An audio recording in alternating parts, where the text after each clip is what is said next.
As I knelt there, I knew that something very important had happened. I wanted to find God so that he would fill my life, and that meant giving my life back to him. I wanted him with a desire that was frightening in its urgency. And I knew that looking for God had to be a full-time job. No half measures would do. The cross showed that clearly. But how satisfying such a search would be, far more satisfying than pursuing the chimeras of the world, which could only lead to disappointment and death. Silently, I made the sign of the cross and left the chapel. I had made up my mind. Once my decision was made, the world with all its confusion seemed to fall into place. Second place. The strange pull I had experienced in the chapel stayed with me, and I knew that I must act upon it soon. That was why I found myself some weeks afterwards standing outside Mother Catherine's room one afternoon. I have to do something about this, I was telling myself. Until then, it won't be real. Come in, I heard Mother Catherine call.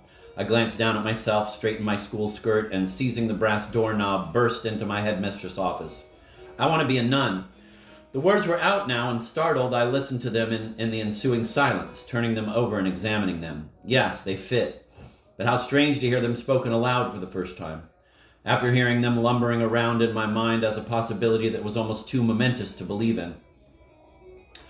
Sit down, Karen. I looked at Mother Catherine. For a moment I had almost forgotten about her. I had been so intent on speaking the words, spilling them outside myself.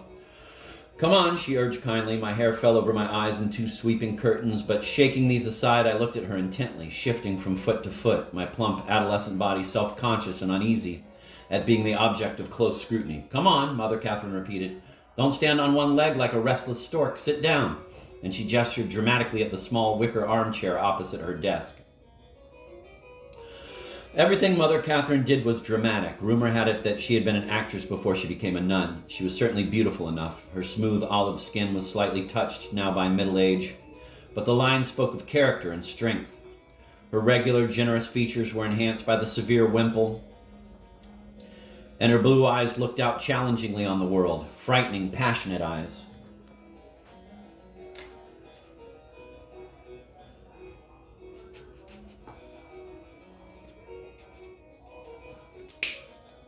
I sank into the chair and looked at her apprehensively. What was she going to say? How was she going to react? It suddenly seemed an impertinent announcement to have made so impetuously. What, you? She would say. You? What makes you think you have it in you? No, she wouldn't say that. She'd be kind and tactful. But wouldn't that be even more humiliating? Say it again, she said quietly. Her face for a moment alight with attention before she continued sorting through the untidy pile of papers on her desk. I'm listening to you. But it will probably help you to talk if I don't look at you, won't it? I want to be a nun. Less of an eruption this time, more calmly spoken. I'm not in the least surprised, she said, still leafing through the pile of bills. It's a wonderful life. We sat there silently at peace. Why? She asked suddenly, her eyes watchful. Well, I sought round helplessly for a second as the reasons swarmed round me. Which one should I pick out as the most important? Well, really, Mother, I want to find God. Yes? She pushed her papers to one side and leaned her chin on her hands. Go on. I want to know more about him, I plunged on. The more I think about him, the more other things and other people fade into insignificance. He seems so passionate and generous with no time for compromise and sloppiness, and I want to get to know him better. Then why become a nun? Mother Catherine probed. You don't have to enter the religious life to get to know him better. Couldn't you do that just as well in the world? No, I said quickly. I was really in my stride now. Not so well, not for me anyway. I mean, he said that if you wanted to follow him, you had to be prepared to give up everything. After all, he gave up everything for us. Are you prepared to give up everything? Mother interposed swiftly and, seeing me about to rush on, said, No, wait. What about your family? Are you prepared to leave them? I thought for a moment. Yes, it was hard. I'd often felt that leaving one's family was one of the hardest things about the religious life, but there was no option. It's awful to think about it, I said slowly, leaving home for good. Nuns never go back home again, do they? Even for a visit? Some orders don't, Mother nodded. We don't. After all, nobody knows you as well as your family does, and no one ever will, not in the same way. I feel bound to my family, closely tied up with them in all sorts of ways. It's almost a physical bond. Yes, she said quietly, her eyes watching me carefully. St. Teresa said that when she entered her convent and left her family, she felt as though she were being pulled apart, limb from limb. I remembered. Would you be prepared for that kind of suffering? There really isn't any choice, is there? And in a way, it'll be even worse for them. We looked at one another. Yes, Mother Catherine said. I know. My mother lost 3 of her children to the religious life. I nodded soberly. You've got 2 brothers who are priests, haven't you? We'd seen them at school when they came to visit her. It must have been so hard for your parents. At least I'll have chosen this, but my parents won't have. It'll just be pushed on them. Yes, she smiled at me, her eyes still boring into mine, watching my every reaction. Your parents will share your sacrifice, but they'll also share your joy eventually. I know my mother says that she'd never have it any different. But there are other things too. What about marriage, children? Are you prepared to give up all that natural fulfillment? This was easier. I used to think that I wanted to be married, I said, trying to choose my words carefully. But lately I've not been so sure. For me, it isn't the answer to everything, you know? The prince married the princess and they lived happily ever after. Go on, think it out carefully. You can't go rushing into this without thinking over all the pros and cons. It wouldn't be right. Well, I said, can any one person fill all your needs? Every single one of them? A husband's not like God, who is perfect, who isn't limited, and who knows you through and through. You said that marriage is our natural fulfillment. Yes, Mother Catherine said. For most women it is. Do you think it is for you? It's hard to tell, I shrugged slightly. How could one be sure? But even if I didn't want to be a nun, I'm not certain, really, that I'd want to get married. Husbands, babies, all that, I don't think I'd be completely fulfilled being a wife and mother. But even so, that doesn't mean that you have to be a nun, she insisted. No, I said, but I was going to say that even if, and it's a big if, marriage does fulfill most women naturally, there's a supernatural part to all of us. Nuns are brides of Christ, aren't they? She nodded and glanced down at the ring shaped like a crucifix on the 3rd finger of her right hand, her wedding ring. For a while she said nothing, twisting her ring round and round her finger, and for a moment I thought I saw a flicker of pain on her face. Then she looked up and smiled. You've thought it all out very carefully, haven't you, dear? She said quietly. Good. There was a pause. Then, is there anything else in the world that you think you might miss? You know, parties, high life, all that. She gestured extravagantly with a wide sweep of her hand as if conjuring up a vista of glittering social occasions. We laughed easily together. Not really. When I go to parties often, everything seems so empty, so pointless.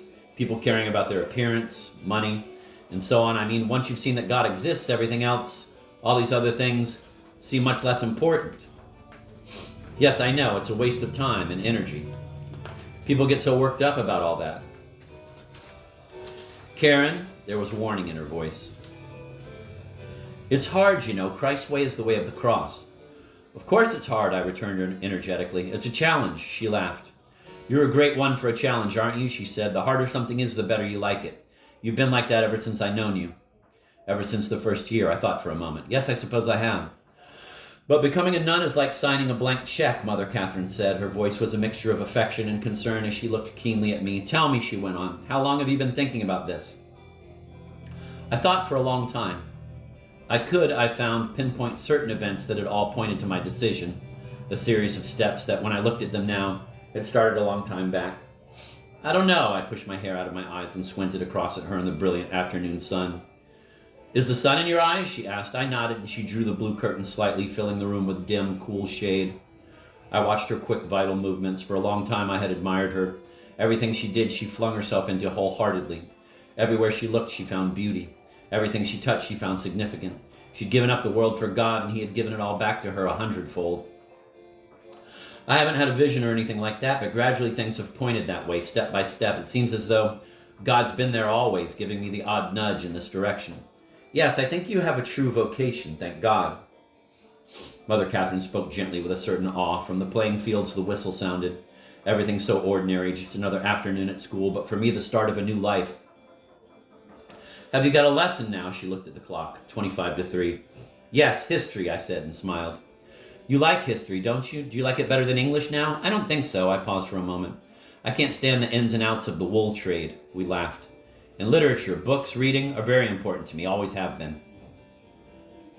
Mother Catherine looked hard at me for a moment. I wondered at the concern, almost fear, that passed over her face. Then casually she asked,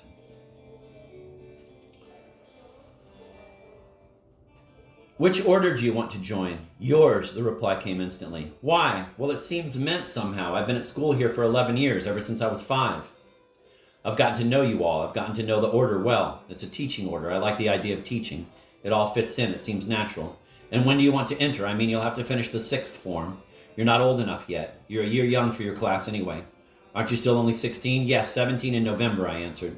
Another year at school. A-levels this time next year. And then I'd like to enter straight after that. You don't want to go to college first? No, I shook my head emphatically. What's the point? Now that I've made up my mind, why waste 3 years mucking about? Yes, I think you're right. After all, if you persevere in your vocation, the order will probably, though only probably, you can't bank on it, send you to college after your religious training to prepare you for teaching. She thought hard. Yes, I think you have a vocation. I think it's for next year, September 1962. I think you should go to the provincial house in Tripton then. You'll be a postulant for 9 months, a novice for 2 years. Then if you stay, please God, you'll make your vows. Up to then you can leave at any time, or we can send you home if you're not suitable. She smiled confidently. But I don't think we'll do that. Then once you've made your vows, it'll be for life. The bell rang and I got up to go. God bless you, dear. Her voice was affectionate, almost tender. I walked to the door. Karen, she said suddenly. I turned to look at her. Her face was solemn now and her eyes steadily commanded full attention. Karen, her voice was quiet. Remember that blank check, won't you? For a long, long moment there was silence. Mother Catherine was looking hard at me, trying to find the words. For what? I waited, looking at the apprehension in her face, wondering what was in her mind. Finally, she spoke. It's a very austere order, you know. I want to be a nun. Once more the words were out. This time they fell into no welcoming acceptance. My parents froze with horror. It was the summer holidays. We were sitting in the living room waiting for supper. Outside, the hot sun blazed through the thin silvery curtains that softly muted its glare. My parents each had a drink. Have a sherry, Karen, my father said. I refused emphatically. I could never be persuaded to drink. My ideas about Granny were more clearly formulated now. I was too like her ever to dare to take one fatal step down the liquid path to alcoholism. She had ruined her life by not becoming a nun, I thought. That too was a factor in my decision. I had not intended to broach the subject that evening. We had been discussing my future. My mother asked me whether I was still thinking of staying on at school an extra term after taking my A-levels. I knew only too well how much my parents longed for me to go to Oxford. Nobody in my family had ever gone there before, and it seemed a paradise to them, a fairy tale world of intellectual perfection. No, I said slowly. It was no good allowing them to cling to this hope. I felt their disappointment sharply fill the room. No, I don't think I want to do that now. Well, what do you want to do? My father asked unhappily. I want to be a nun. In the silence that followed, I sat, trembling slightly, feeling sick and excited. I had dreaded telling my parents, but now, for good or ill, the die was cast. Alea jacta est.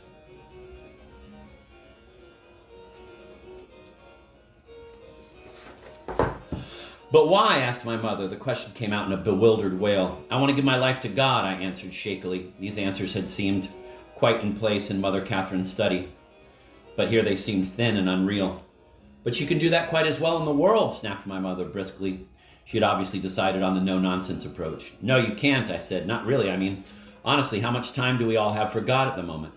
Oh, I know we're good Catholics and all that. We go to Mass every Sunday. We don't eat meat on Friday. We go to confession twice a month. But that's not enough for me. We fit God into our lives, but they're crowded with other things. But there's nothing to stop you from going to Mass every morning if you want to, my mother said. You often do anyway. My father just sat there, turning his glass round and round. But even that's not really enough, I said. Seeking God has got to be a full-time commitment, a profession, if you like. He's too important for half measures. But why not think about it again after you've been to Oxford, asked my father miserably. You'll be a bit older then. You'll have had a chance to look around a bit and see, he trailed off. See whether it is convenient for me to enter a convent, I finished for him.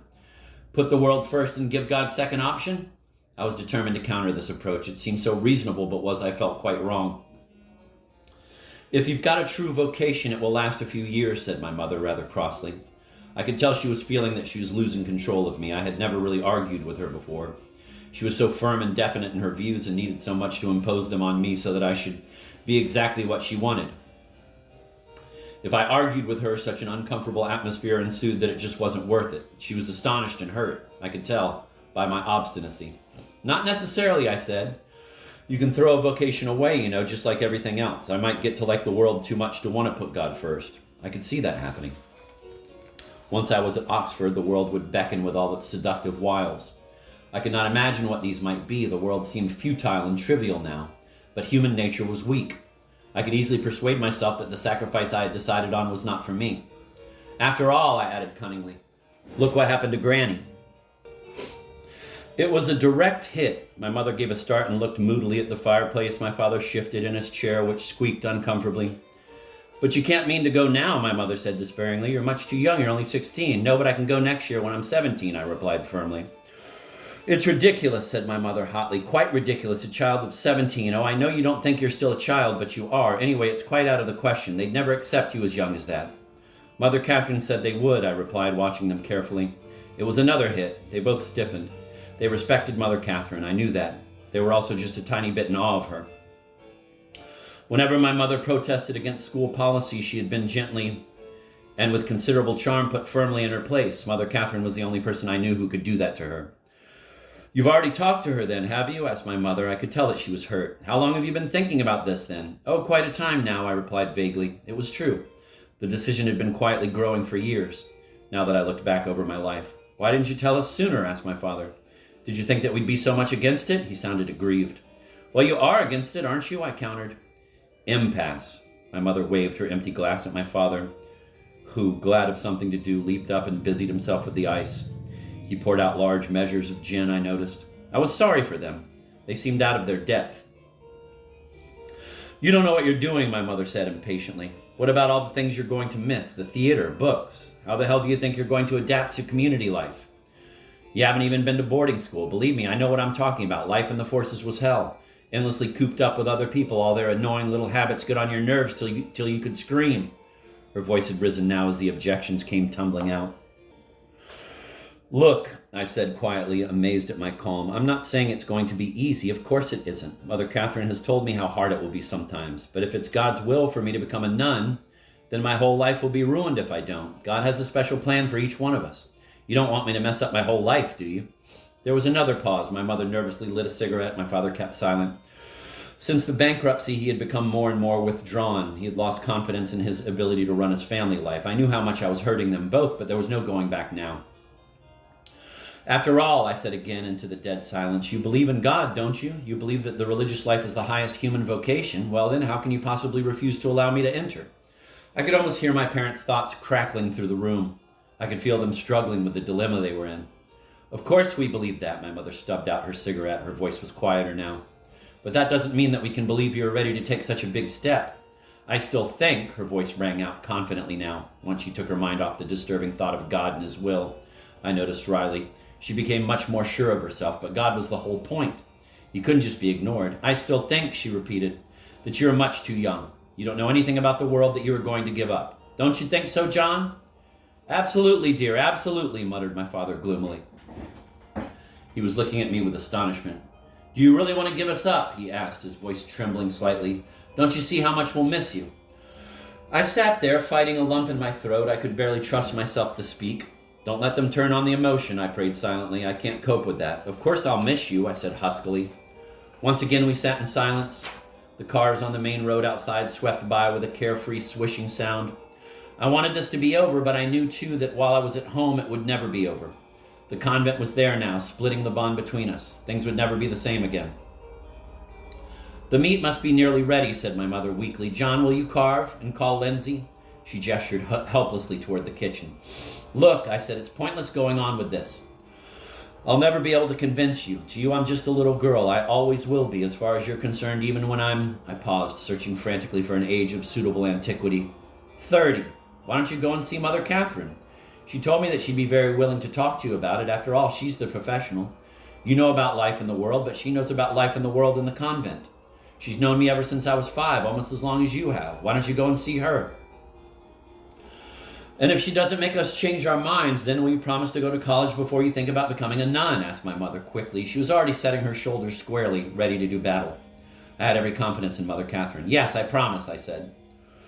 From odd things my parents said after their momentous interview with Mother Catherine, I could imagine exactly what had happened. My parents had been taken into the convent parlor, a room I knew well.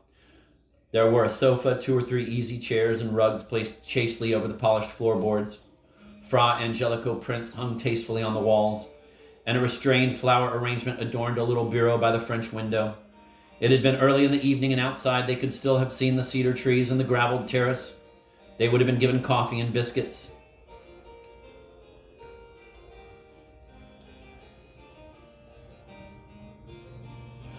The pleasant surroundings were a consolation. One good thing about that order, my mother always said, is that they have decent taste. No bleeding hearts or anemic Madonnas.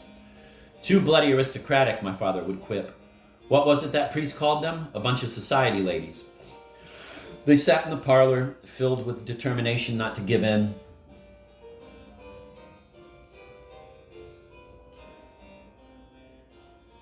I was too young. Later, if I still wanted to enter, there'd be plenty of time, but they were nervous too. So much depended on their standing firm.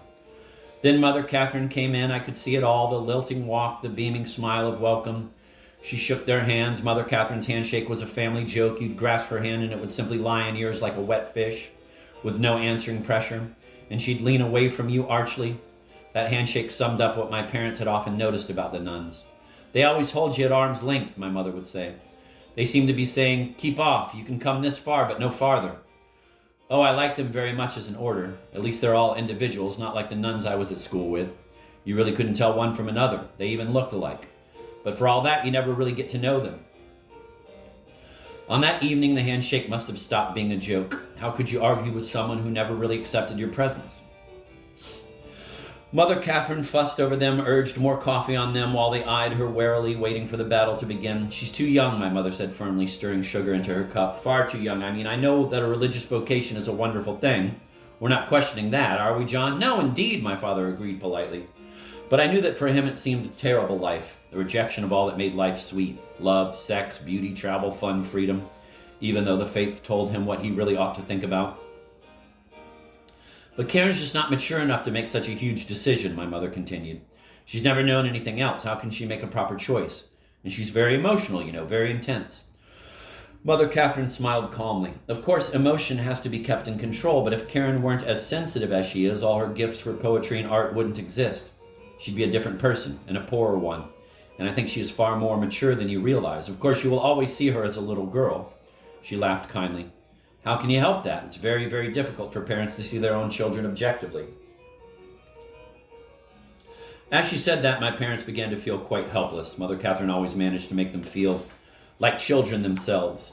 Those pale blue eyes of hers looked straight through you and seemed to spot all your weak points, things that other people didn't notice. Now she claimed to understand their own daughter better than they did. And how could they argue? Of course they were biased. They were bound to be. Now look, Mother Catherine took a fresh tack. Do you agree that the fundamental question here is not whether you or I want Karen to become a nun next year, but whether God wants it? We've all got to empty ourselves of our own limited human responses. It's what God wants that matters. And with the mention of God, the whole thing became much more frightening. After all, if you believed in God, then of course a religious vocation was a wonderful thing. It must have made them wonder in a sudden guilty moment whether they were selfishly opposing God's will. Who could tell? Once God came into it, the solid ground of common sense started crumbling away under you. But how can we tell what God's will is? And then Mother Catherine gave them the acid test of a vocation as defined by the church, a definition I was to hear many times. There is only one way of being absolutely sure whether a girl has a true vocation. She has to be accepted by the religious order she wants to join. That is the only criterion that the church accepts as proof. Feelings, prayers, thoughts, ideals, none of these counts for anything beside that. If the provincial superior at Tripton accepts Karen, then her decision has the whole force of the church behind it. And the church, we know, is empowered by Christ. But let's face it, Mother, my father said ironically. You don't turn people away. You must need new recruits. Indeed, Mr. Armstrong, we do turn people away, was the rather tart rejoinder. Look at it this way. Somebody without a true vocation would only be a disruptive influence and eventually undermine the order. We have to be very, very careful whom we admit. But what if, I know you won't admit this, but if, my mother pleaded, a mistake is made, surely that's possible. Then at 17, Karen's whole life will be ruined. Not at all, Mother Catherine retorted. Of course, we do admit people into the order who find later that they haven't got a vocation. But you know, Mrs. Armstrong, I'd hesitate to call that a mistake. If they were accepted by the order, then God, in his infinite wisdom, called them there for his own special purposes, and this may happen to Karen. She may find after a while that it isn't God's will and she will be free to go, or we shall be free to send her home. Yes, Mr. Armstrong, we do send people home, she laughed, at any time during the first 3 years. Sadly, my parents, faced with these cosmic immensities and divine purposes, realized that their own feelings didn't count for much. Helplessly, they felt themselves carried along by the force of Mother Catherine's certainty. Believe me, Mrs. Armstrong, Mother Catherine was saying, if Karen has no vocation, she couldn't stay. It's a very careful training, you know. She will be trained as a postulant and novice by people who really know how to look into a girl's heart.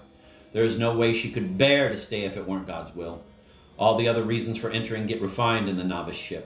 The only reason for staying is that God wants it. And she can leave at any time during the first 3 years? My father asked. At any time before first vows. I suppose, said my mother, voicing for the first time the reason she would use again and again to comfort herself. That if we stop her now and insist that she go to college, she'll spend the whole time pining for the convent and never really enter into anything properly. Yes, said Mother Catherine. She'd just be marking time. Whereas if she goes next year and then leaves, she'll have gotten it out of her system sooner, capped my father. Exactly, Mr. Armstrong, but don't bank on that. I think she has a true vocation, thank God, and I don't think she will leave. I must tell you that, and believe me, if Karen doesn't do the will of God, she can never be happy.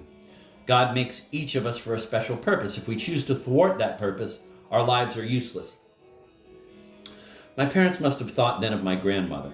Was that where it had all gone wrong for her? Perhaps she was right. Perhaps she should have been a nun.